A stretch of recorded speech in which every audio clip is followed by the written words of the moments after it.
Let's try this problem. I have 6m cubed minus 10m squared, and I would like to factor this. Notice that there are some factors in common. Each term has an m.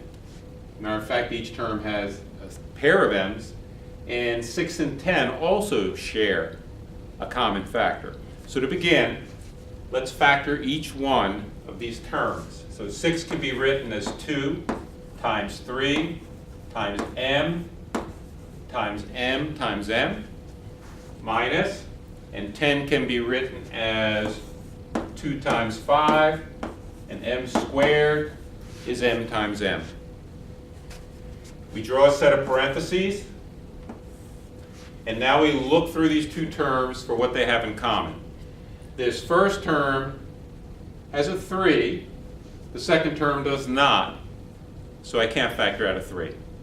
The second term has a 5, the first does not, I can't factor out a 5. However, but each one of the terms have a 2 factor in common. So I can cross that single 2 factor out in each term and write it in front of my parentheses. In addition, each of these terms has 2 m's in common. So I'm going to cross out 2 here, cross out 2 there, and bring the 2 m's in front of parentheses. Now m times m is m squared. And when I take a look at the factors that remain, I have a 3 and an m here, I have a 5 here. The terms no longer have a factor in common. So I drop what remains back down into parentheses. So I bring the 3m down, bring the minus down, and I bring the 5 down. And we finished factoring the problem. To check, you can apply the distributive property. 2 times 3 is 6. M squared, now that's m to the first. Remember, you multiply like letters, you add the exponents. So m squared times m1 gives me m to the 2 plus 1, or m cubed.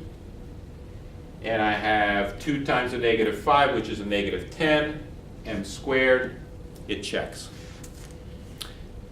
I would like you to try one.